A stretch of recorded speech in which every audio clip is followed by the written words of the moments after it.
Okay guys, we're back out here. We're going to work on the Arco twin engine. A better shot of that plate for anybody that hasn't seen it is the bottom. Bolts under the head bolts, locks the two engines together. They're pretty rigid out how it is, but I wanted to lock them totally together for any chain deflection. I'm trying to eliminate chains blowing off this thing. This notch right here is for the second intake. So like you see that intake, there's a second one that comes up.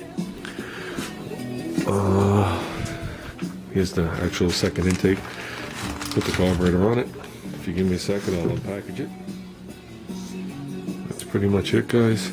This one goes in like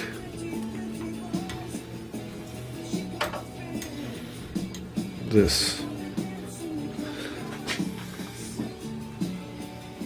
You need a record skipper. I think it's the needle. And it goes like this. So, like I said, I want to get these mounted up. I want to make stays. We talked about that. I'm gonna mount a stay from here to here. Okay, I gotta do some of that right. Well, the magnets on the flywheel seem to be the same polarity. So I think putting the magneto for the electronic ignition on this motor is going to be the same as putting it on this one. And I think I'm about to do it and see if I have a spark. Just put a slight crosshatch on here. I'm going to put a dot of oil on it. And that's what we're going to go with. No grease. You don't want grease to get up into the balls. That last one I did, I put a dot of grease on here, got on the balls, and then it makes the balls stick. Then when you pull the cord, you don't get any action because the balls are stuck in the grease. So with that, I'm going to assemble one of these. I'm going to assemble all three of them, but I'm going to use this one, that cover, and this thing right here. Now let's put it together. Well guys, it's always something. Here's the newer engine. Okay. Here's half the starter clutch on there. The sprayed part's gone on a mechanical diode. Here, but we'll start with this engine. Here's the one that I have to replace it. I'm going to go to the back inside, to the tip of the crank. Now let's do this one. See the difference? And unfortunately, when you put this on, it doesn't go in far enough. So it's still hanging out. This one goes all the way in. The other ones are like this. So there's a couple of ways to solve that. There's the wrong way, which would be to just pop this cap out, let it hang out, and call it done. That you do if you don't want to do it the right way. I could hunt down the correct one for this, but if you guys remember when I originally put that flywheel on, when I switched to the newer cover for this one, remember the newer cover didn't want to bolt on all the way, and we knew it was binding, so that was an issue. Or we could just match the nose of these cranks. How much that's going to be, we'd have to sit there and measure again. You know what I mean? You need this snout. That's what actually supports it. So there's flush. That's how much you'd have to take off, which is probably close to a ½ inch. So it's really the only way to go. If you want to just be done, solve it, and you leave the nice felty thing on the bottom inside here, which is this, because it doesn't even clear with the felt gun. If you wanted to go that route. So I guess we're cutting the crank, guys. Okay guys, we're back in action. There's this one. There's this one. Cut it. I made a tape line. Cut along the tape line. Put a slight chamfer on the edge, just like this one has. The only difference is it doesn't have a little hole drilled in the center for when they turn it. So, we should be good. Let's put the clutch together. There you go, guys. Ready to test it.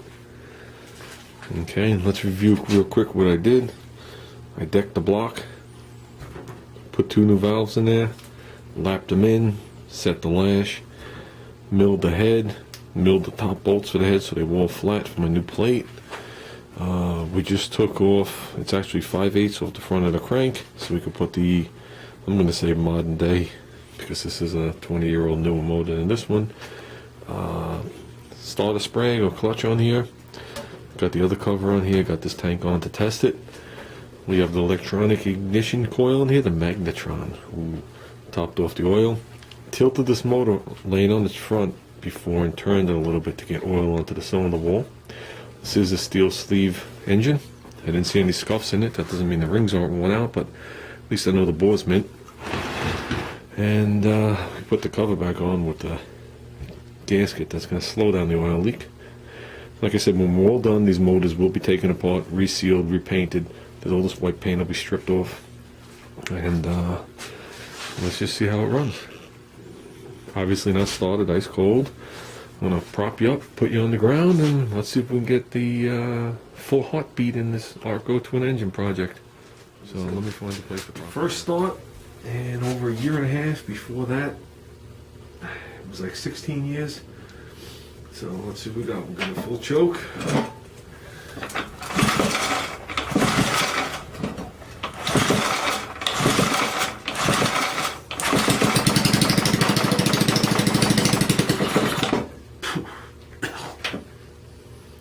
Okay, let me put this on a little something a little more cushiony.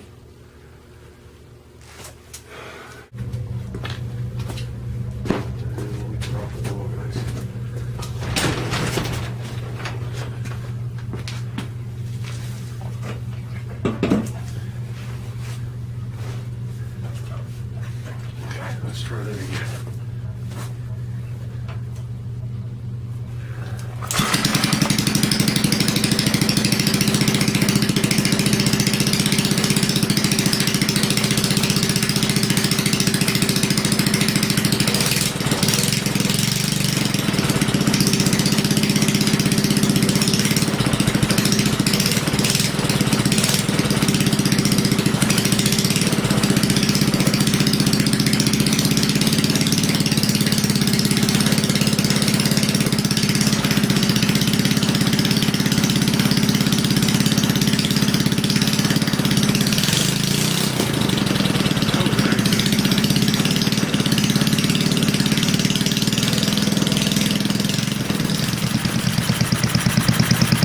There you go, like the day it was made. Oop.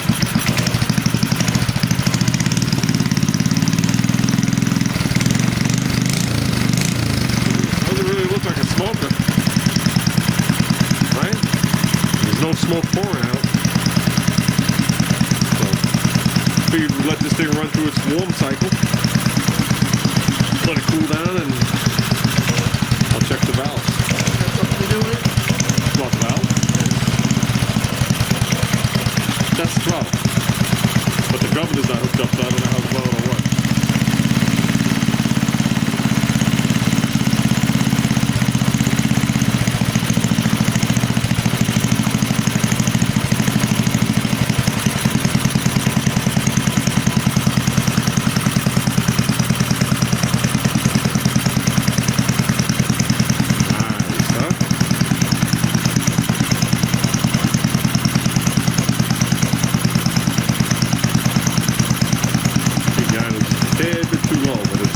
Mint. Nice hot air coming out. So does that answer your question on whether you can convert 1959 Briggs & Stratton to electronic ignition as well as a 77?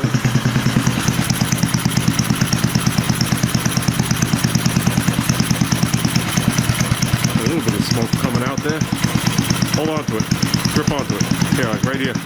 No, I got it right here. Okay. That's fuel.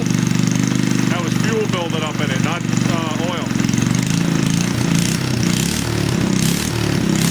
You can run the David Rich. Okay, it's broken in.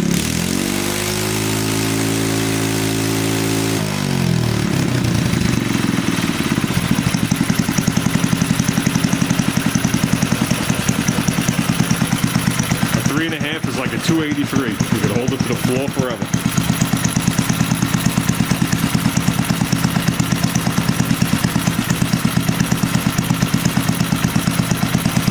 Nice, huh?